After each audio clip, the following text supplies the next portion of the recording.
Hello, beautiful people. I hope all is well. I hope all is well. So, tonight is the final episode of my series, Love and Business. So, since last week, I have been doing a series interviewing different people in different facets of business and how being in a relationship or being coupled may impact that business, right? So, the first person I had, and the most fitting person I had, was Miss Shaquana Brooks. She goes by Miss Business 101 on Instagram, and she is the tax queen. She gave us insight on the pros and cons of filing your taxes as a married couple, head of household. She broke down all the tax bracket stuff, right? After that, we had Emerald Knox, one of my good friends since elementary school. She is a brand strategist, and she spoke to us about how to brand yourself and a couple when starting a business. From there, we went on and we introduced you to That Finance Chick. And That Finance Chick spoke to us about how to budget as a couple versus a single person and how you need to be mindful of those things. And then lastly, 2 nights ago, well, actually not lastly, because tonight is lastly, right? Number 4, our 4th guest, we had Invest with Quran, who spoke to us about how to invest wisely, both as a single person as well as a couple. So the next guest and our final guest in this series is going to be one of my classmates since elementary, actually since preschool. I think we went to preschool together. Mr. Ray Lawson. Mr. Ray Lawson is going to be joining us, and he is a car salesman extraordinaire. He is going to give us the inside track on purchasing a car, not only as a single person, but some of the pros and cons of purchasing as a couple as well. So I have Seth. Please go ahead and accept it. We're going to have you join us, and you're going to give us all of the tips and tricks that we need to know. Hey, Ray, what's up? What's poppin', man? And of course, you're in a car, so that's perfect. What kind of car are you in? I'm in what's this, 2021 X6. This is my personal. Oh, this is my personal. But outside of the personal, I know that you've been flipping cars too. So maybe you could give us some insight about that once we're done. Of course. This is what we Okay. here for. We in here, huh?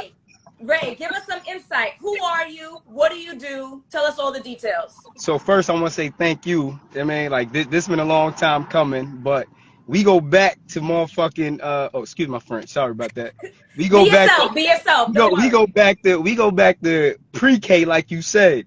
Like this is like we was babies. So first, I want to say thank you for that. A little bit about me. Born and raised in Brooklyn. Moved to ATL, so like Ho said, I'm deep in the South, kicking up top game. You know what I mean? I'm down here, just making it do what it do. So I know where you work now, but can you give us a history of like the different car companies you work for and what that looked like for you? So just a little backdrop on that. I finessed my whole way into the car industry. I told them I was selling cars for years, but that was a lie. But I mean, now we end up here. So I only sold Toyotas and BMWs. That was really it. And how long you been doing it? For about 6 or 7 years now. 6 or 7 years. Okay. And my understanding is that like you're probably one of the top sellers in Atlanta. Is that something fair to say or no? Oh, that's very fair to say. I mean, I don't like to toot my own horn, but beep. You know what I'm saying? All right. So let's jump right in. Give us some insight. What are some of the mistakes that single people are making when they're coming in to purchase a car? So as far as single people, mistakes that some single people make, I see a lot of people living way outside their means. But that's not my job to tell them that. You know what I'm saying? I see a lot of people put the I don't know which one is it, you put the cart before the horse or the horse before the cart. Whichever way, I see a lot of people doing some crazy stuff, but at the same time, as a salesperson, that's not my duty to tell them how to live their life. You know what I'm saying? My duty is simply, hey, sign here. If this is what you want, this is what you want. That's really the main thing that I see a lot of as far as somebody being single. A lot of people tend to make that mistake. So they are looking to purchase cars that they honestly cannot afford. Is that what it is? Yeah. Or they make themselves afford it. You know what I mean? Skip a few meals. don't hang out, but at the same time, it's like, yo, this what you want, this what you want. Mm-hmm. Sometimes it might help somebody and help them get on their hustle, right? Mm-hmm. By having this expensive car note or by going outside their means. So who am I to judge? Okay, understood. Um, so talk to us about couples, right? Because you guys know I'm a dating and relationship coach. If you're just joining, my name is Alison. It's what I do. So talk to us about the couples. When the couples are coming in, what are some of the problematic behaviors that you're seeing when purchasing a car? With couples, and this might be a little bit deeper. I notice it's a lack of communication, big time. Some people do speak about their purchase before they come in with Mm-hmm. each other, but I notice, generally speaking, it could be a lack of communication. Like, I always ask a person, as soon as I see a ring on a guy's finger or a ring on a woman's hand, I always ask, hey, look, is there anybody else that's gonna be involved with your purchase? 95% of the time, they all say, no, no, no, I'm independent. I don't need to do nothing. I don't got to talk to nobody. But then Mm-hmm. as soon as I put the paper in front of them, it's like, oh, let me talk to my spouse, or let me call my wife, or let me call my husband or something. Um, so I kind of feel like that's a conversation that people need to have long before they even go looking for a car. Like, and realistically, I think it's a conversation that people have. But a lot of people don't wanna bring it to the light. Like, yo, this is getting real. That I need a Mm-hmm. car, or I'm really looking for a car. Cause hell, even though I'm not married, I still have conversations with myself before I go buy a T-shirt. You know Mm-hmm. what I'm saying? So I know that people are having these conversations, but it might just people might not be taking it as serious in their household as when they walk into the dealership. Okay. So the biggest issue that you're seeing with couples is a lack of communication where Big time. couples are not having conversations with each other about the types of car they want, what they can afford, like what pieces of the conversation's missing. It could be either the financials. That's always a major aspect of it. But two, the type of car. Like I can remember a few years ago, I had a guy come in. He was married. I mean, had a family. He wanted a two-door coupe. His wife is like, yo, we got 3 kids. Now that's something that they got to deal with. But thinking logically, like, yo, bro, you trying to buy a coupe, you got all these kids you got to take care of. So Mm-hmm. number one, the vehicle selection, that's gonna be super important. I always ask couples, hey, what's going on with the vehicle selection? Do you guys have another car, or what's the scenario? Are any Mm-hmm. kids gonna be involved with the vehicle? You know what I mean? Mm-hmm. And also the financial aspects. That's a major portion of your purchase. Because you Mm-hmm. think about it, you might see these cars on the street. You might see everybody out with these cars. You don't know that these people are paying 13, 14, hell, $2,000 a month for this car, but you see it and you like it. Mm-hmm. Now when you see the numbers in front of you, it's like, oh, let me call my spouse, or let me talk to my spouse about the money. Mm-hmm. So it's really just need to have that conversation. That's super important. Have a conversation long before you come sit down at my desk, because you could be wasting your own time. Two, you might miss out on that car that you was trying to buy. And I'm gonna close the deal no matter what. I'm gonna find a Mm-hmm. way to make it work. You know what I mean? Right. All right. So we talked about some of the cons already, right? We talked about some of the difficulties you're finding single people many times living outside their means, trying to purchase vehicles that they really shouldn't in terms of their budget, but you mind your business. And then we also spoke about couples and some of the problems they have, which is a lack of communication, not clarifying what the budget is, not clarifying what kind of vehicle we should be purchasing, not Right, clarifying whether or not we're buying today versus just looking. So those are the problems. right. But let's talk about some of the positives. When you're working with a single person, what do you see that's like, well, I'm glad that they don't have a wife, or I'm glad they don't have a husband? So I can tell you the pros of making any large purchase. It don't even got to be a car. It could be a house. Because you Mm-hmm. think about a car and a house are the two largest purchases that any one person is gonna make. Mm-hmm. But doing it as a couple, there are a few benefits. So number one, somebody might need help from a co-signer, or truly to make a payment, or financially, whatever the situation may be. Mm-hmm. Also, one person might qualify for a rebate through an employer or because they own a car now that they might need their spouse to sign up on the paperwork for. So that's an aspect of it too. But another thing that's super important is insurance companies. Insurance companies give lower rates to the married couple, to the married person, because this married person, they might just be a little bit more responsible than the people that's living young, wild, and free. So that's another major aspect of it, is not just the actual buying the car, but the actual ownership of the car. You know what I mean? Okay, so let me ask you, when you have couples coming in, do you find, and this is just in your practice, and this doesn't have to be for everybody, but do you find that the women are a harder sell, the men are a harder sell? The women want to spend more, the men want to spend more. Do you see like a gender specific behavior? Shit, man. Women spend money like they're 92 drug dealers out here. Like, it's crazy. Right now, women letting it fly. I'm talking about, they don't care nothing about the pavement. If they want that car, they want it. Not to say who's the easiest sale, who's the harder sale, because that's not what it's about for me as far as finding an easy sale, finding a hard sale. However, I do notice that dealing with women are a little more free when it comes to their money, right? So let's say, for instance, I'm dealing with a couple. A woman comes in, I ask the woman, hey, look, is there a spouse involved, whatever. The women to say, yo, look, I'm calling up my husband right now. Hey, we buying this car. We buying this car. Husbands always got to say, well, let me go talk to my wife, right? So rule of thumb in sales, a woman is going to be 80% of the decision maker. As soon as I see a woman there, even if the car is for the husband, as soon as I see a woman there, I already know I need to butter her up, because she gonna get in his ear no matter how you slice it. She gonna talk that shit to him. So I need to get on her good side. Amen? But women are truly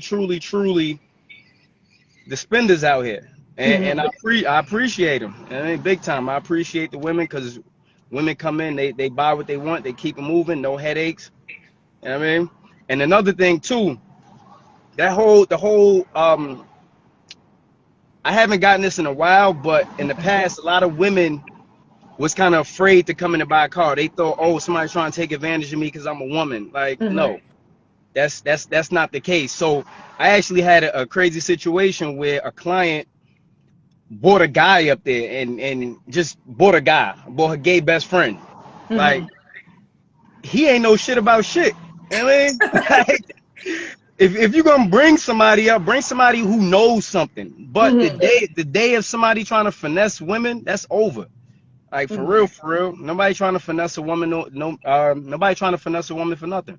And why is that the case? Is that because what, like the gender beliefs don't exist anymore, or that there's so much information out there to try to trick somebody is foolish? Like, what I mean, because I always feel like that. I'm like, I'm not taking my car into no shop, because I always feel like a guy's gonna take advantage. So why do you say that those days are gone? Like, how you talking to me right now? The internet. The internet. You got information right in the palm of your hand. I mean, by the time you come up to me, most of my clients, they already know everything they need to know about, one, the car buying process, about the car, about the money. Now I can't finesse you. You know what I mean? My duty as a salesperson really is to get you through the process, and hell, a lot of times it's just calming somebody's emotions. You know what I mean? Because they know they're gonna buy the car, or even if it's a house, a real estate agent. People know you got mortgage calculators, you got auto loan calculators, you got all that long before you get up there. My duty is simply just get you through the process, nice and easy. Makes sense. Makes sense. Okay. So I kind of want to stay on the same line in regards to, I know we talk about this a lot on the side, like men and women. Do you find there are any particular trends in terms of types of cars that men go for, or types of cars that women go for? So tell us a little bit more about that.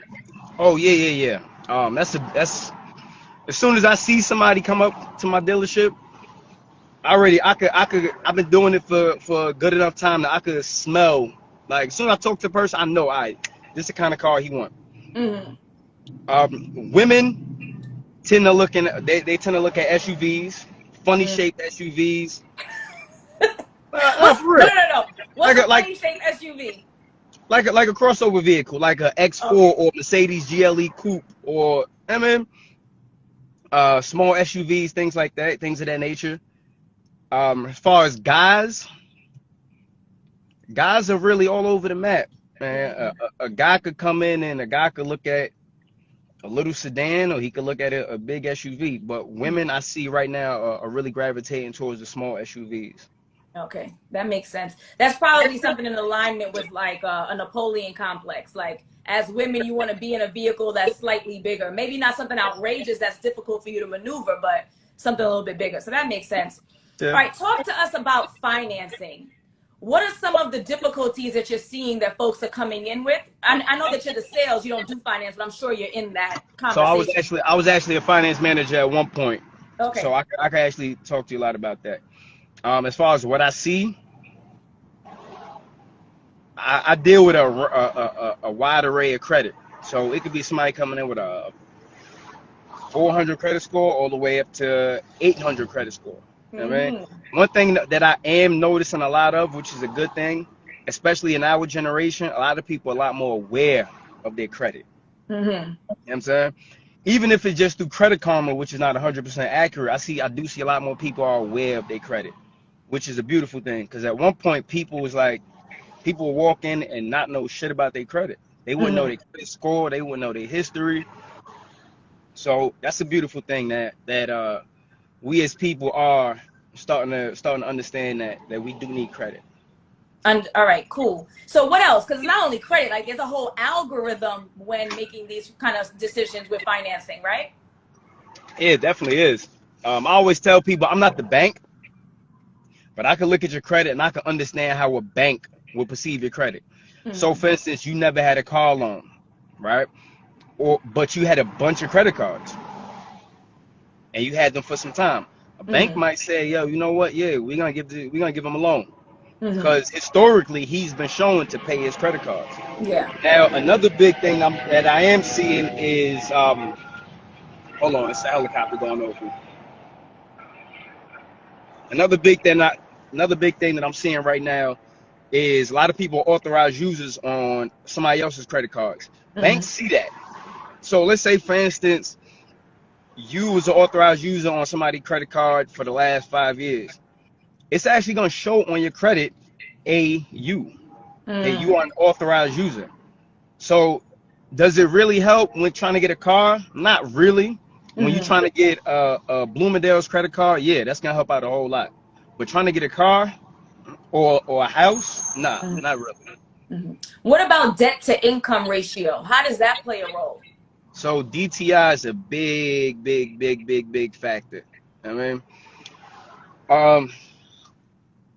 that's the guy who makes $100,000 a year, and that nigga spent $100,000 a year. So he might have maxed out his credit cards, or he got a mortgage that's $3,000 a month.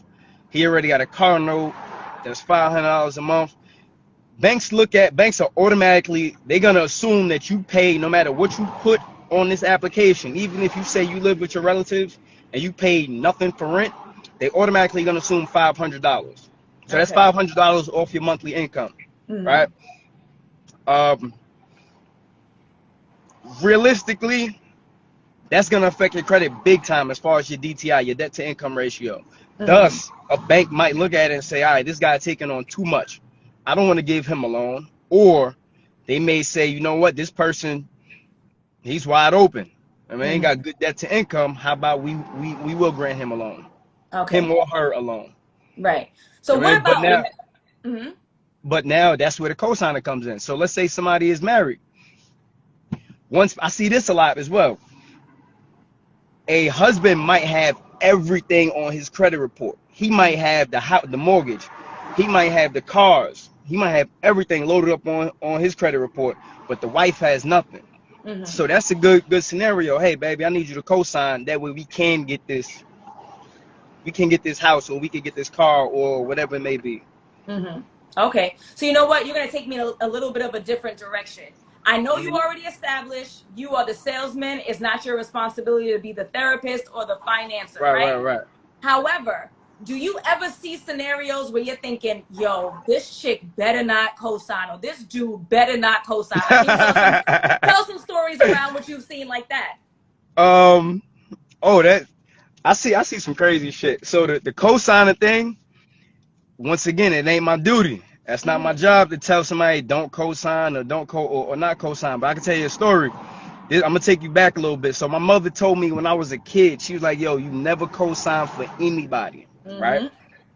She said, "Yo, Ray, you never co-sign nothing for anybody." And you remember the Nextel phones? So she always would hear me on the Nextel, right? She was like, "Yo, Ray, can you put a Nextel in your name for me?" I'm like, "Nah, you told me don't co-sign for anybody ever in my life." Yo, and my mother was like, "Yo, you know what? I damn sure did tell you that." So I live by that. But at the same time, I can't tell somebody don't co-sign. I do see that. I have had scenarios where couples have bought a car together and then they go their own separate ways. One person come back and like, "Yo, look, I can't afford this car." I can't help with that. That's not my job. You know what I'm saying? I can't do anything about that. I do see this come up a lot too. And I don't know if it's just an ATL thing, but I see a lot of women come in and they like, "Oh, my boyfriend told me to come in to look for a car because he's gonna buy it for me. He's gonna pay my note." You know what I'm saying? I've seen women take on car notes because this guy, quote unquote, said he was gonna pay it. Months later, hey, that guy disappeared. He got what he wanted. He gone. You know what I'm saying? Now it's like, excuse me. Now she come back, "Yo, I need to get out this car. I can't afford the note. So I gotta trade them out the car." You know what I mean? But that's really the only two things I see. I can't tell nobody don't co-sign for somebody.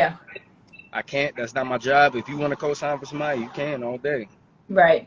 We got a couple of questions, Ray. And for anyone who's just joining, just want to reset the room. My name is Alison. I'm a certified dating and relationship coach. I primarily work with singles to help them find the love and commitment that they deserve, but I also work with couples to keep their relationships healthy. So I've been doing a series for the last week talking about love and business in terms of branding a business together, love and business in terms of real estate. We talked about taxes. And the final episode, of course, we had to close out like the champion he is with Ray Lawson talking about car purchases. So there was a question, Ray, and it comes from Mr. Howard. He said, what did he say? What does student loans, or what about student loans, and how does it affect credit worthiness? So that's my man Shamal. He a finance manager, but I know why he's asking that question. That's super important. Student loans will fuck your shit up, right? If they're deferred, cool, you could do what you want as long as they're deferred because you're not making a payment. But if you slip up on them student loans, chances are very slim that you're gonna get an auto loan, because how banks look at it is this person ain't even paying the government. You know what I'm saying? Most of the student loans are set up by the government. Banks looking at that like, "Yo, dude ain't even paying the government. He damn sure ain't gonna pay me." Right. So, hold on. All right, yeah, I'm back. You know, I'm technologically, I mean, a little slow with this thing, but we here. It's all good. Someone else asked about student loans. So, in essence, if the loans are deferred, then you're good. If you're behind, you're in trouble. But what if you have a large amount, but you are proactively and have been proactively paying on time? Does that still hold you back? Oh, nah. If you paying your student loans, generally speaking, you pay student loans, your credit score is gonna go through the roof because you're paying these actual loans. So even if it's a large amount, it doesn't count towards your debt, like your debt to income ratio? I can't speak on that. That's a good question. I'm assuming any loan is gonna affect your debt to income ratio. However, I do think, and don't quote me, because if I don't know the answer, I'm gonna tell you straight up. I'm gonna look that up and I get back to you. But I do think student loans do have a different effect on somebody's credit score. Okay, it may not be looked on as heavily as a credit card debt or something. As long as somebody's paying it. Right. But if you don't pay it, now you fucked up. Right. Okay. So we have a question. This question's from Emerald. She says, when buying luxury vehicles, should you also invest in a hoopty? I mean, that's what I do. Emerald, no. I keep a squatter. You know what I'm saying? I keep a good squatter because you never know. Like, I'll tell you why I do it myself. So when I had first moved to ATL, and I did it in New York a few times too, but when I first moved to ATL, a dude said to me, "Yo, I seen you in Atlantic Station." I'm like, "Yo, how you know it was me in Atlantic Station?" He was like, "Oh, I seen a red Range Rover with Virginia tags." So in my mind, I'm like, "All right, people are watching." Yes. Right? Me myself, I'm not a big fan of that. Don't be in my business, fam. Like, don't watch me, and then damn sure don't tell me that you watching me. But at the same time, you don't want to just beat your good car up. But at the same time, it's like, yo, drive the car. It's something that I do. I just don't like to drive the same car every single day, or I got different cars for different purposes. So that's just a matter of preference. Understood. Mr. Iowa 515 says, what if I only want a $350 car payment? What types of cars should I be looking at? A cheap one. I mean, a $300 car payment. Hell, you can have a $100,000 car, but if you structure your loan with the right amount of cash down, you can make that car a $300 car note, right? But generally speaking, I always tell people, I wish I could do the calculator that way y'all could see it.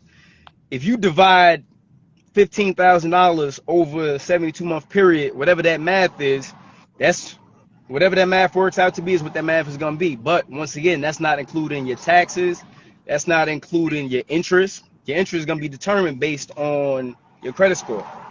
Understood. So I say roughly about a $15,000 car with decent credit. Okay, thank you.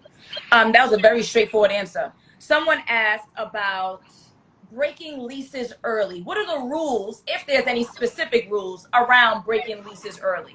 So a lot of people got this idea that, yo, you can't break your lease early. It's not like a apartment. Like right now, I got people breaking leases left and right, for the simple fact of what's going on in the car industry. Your cars are going through the roof. I got a guy who's a year out from his lease. He got positive equity in his lease. No matter what the car is, no matter how the loan is structured, no matter if it's a lease, no matter if it's a regular loan, or if it's a balloon loan, there's a payoff and there's a value on that car. As far as breaking the lease early, there's only a few manufacturers that give kickback. Infinity is one. I know Ford as well. You can't trade in an Infinity lease and you can't trade in a Ford lease. Other than that, like to another, let me not even say early, to another manufacturer. So if somebody got an Infinity right now and they want to come and trade that car in with me, if it's a lease, I got to send them back to Infinity. I can't trade that car. There's ways around it, but for the most part, Infinity is going to shit on you. Infinity is going to tell you no. And how they'll do that is they'll tell that customer they must come back to them. So someone in theory then could turn in the vehicle back to Ford or Infinity, be done with the agreement, and then start anew with someone else. All day. Or let's say you want to get out. Let's say somebody leasing a G-Wagon right now, and they want to come trade it in with Bentley. They could just take that car over to Bentley. There's a value on that car and there's a payoff on that car. No matter what it is, whether it's a lease, whether it's a finance or a balloon loan. Got it. Can you talk to us about Turo? I'm not even know if I'm saying it right. Turo? Yeah, that's like the platform where you can rent your car. Yeah, where you can rent cars out. Yeah, I know New York don't let y'all do Turo. Like, it's no Turo in New York. Like, so a lot of people in New York not too hip to it. I'm not familiar. That's all. But Turo is nothing but like I could put my car on Turo right now and rent it out to you. Like, as opposed to you going to rent a car from Avis or Budget, you can rent my car. I just sold a car to do a 7 Series just yesterday. He got like 8 or 9 cars on Turo. He making a killing.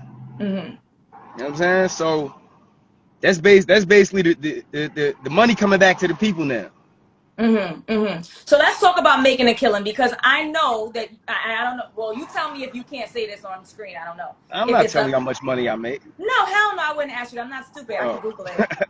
But Anywho, no, I was gonna say I don't know if you're in a position to talk about like your other car endeavors working for a company, because I know that you have other car endeavors outside of what you do. Oh yeah, I You mean, can talk about that? I can. I mean, Okay. All right. So talk to us about what you do with cars outside of your 9 to 5. oh, I just grab them and sell them. I mean, it's not just, I don't just have BMWs. I got other cars, but I specialize in affordable cars. Mm-hmm. You know what I'm saying? I call them hoopies, you know, hoopies, squatters, cheap Mm-hmm. cars. Mm-hmm. Generally speaking, all those under like $3,000, $4,000. Mm-hmm. Okay. Specialize in those, just a little pocket cash. That's all. So you're purchasing them, you're fixing them up, and then selling them, or you selling them as is and being able to make cake on this? As is. As is. And this As has to is. do with what's going on in the auto industry right now? Nah, I mean, no matter what's happening in the auto industry, it's an ass for every seat. Mm-hmm. You know what I mean? Somebody, what you think is an old busted car, to son who ain't got no car, he in love. He like, yo, I need to get to school. I need to get to work. You feel me? Mm-hmm. Yeah. So I don't judge nobody. You know what I mean? Whether you spending $100,000 or you spending $1,000 with me, you still gonna get some love. Right. So someone asked, where are you getting the cars from? I don't know if you're in a position to share that piece. Can't tell them that. Yeah, thought so. Okay. thought so. But they tried. They tried it. Yeah. So my last question for you, Ray, it's a little bit off the topic, but someone who's a transplant from Brooklyn to Atlanta, can you talk to us about the dating scene? How is the dating scene different from being in Brooklyn to being in Atlanta? That's the last question of the evening. And ATL is nice, man, especially for a young black man. ATL is very nice. Generally speaking, if you got your head on your shoulders and you stay straight, it's a lot of nice women out here. You know what I'm saying? Obviously you got pluses and minuses. You got the ones that's bad shit crazy, and you got the ones that's gonna love you to death. So it's just a matter of choosing the right ones. So these batshit crazy ones, they're crazier in Atlanta? So compared to New York women, right? Yeah. New York women, I let me break this down. Okay. New York women are tough from the start, right? Yes. My phone keep going black, but I know this is not turned off. New York women are tough from the start. They gonna test you. They want to see where your heart at. Right? They gonna try you right off top. They might grill you. They might ask you to slap box or something. You never know. I mean, but deep down, they got a lot of love. Atlanta women, at least from what I see, they could be nice in the beginning. They'll try you just a little bit, but they're gonna try you throughout. They're gonna make sure you staying on your A game. Make sure you ain't soft. Make sure you ain't doing too much caking. So that's really the main difference. Okay. All right. And do you miss New York at all? You want to come back home, or you stay in Atlanta forever? I do miss certain things. I miss my people in New York, for real. You know what I'm saying? I really do. I do miss my people a lot. But overall living, nah, you ain't gonna get no better living in ATL. Why I love ATL, black people, we winning. Like, I've never seen no shit like this. What really made me move down here was when I went to Lenox Mall, right? I seen them valeting cars at Lenox Mall. Like, and not like no little Toyotas and no shit. I'm talking about Bentleys, Lamborghinis, Ferraris, and the niggas jumping out of them look just like me. I'm like, hold on, it's something I'm missing down here. You know what I'm saying? But it's a lot of good black business in ATL. That's really why I love ATL. But there's certain things about Brooklyn that I do miss. I mean, but I don't want to get homesick and start crying and shit right now. I am confident you will never. But Ray, I want to thank you so much for joining. Thank you for closing out this series, Love and Business, talking about purchasing a car, No doubt. the ins and outs, and I really appreciate you taking out the time. All right. I appreciate the opportunity. Yeah. So I see you when you come up top. All right. That's a bet. All right. Thanks everybody for joining. Have a good one. Bye.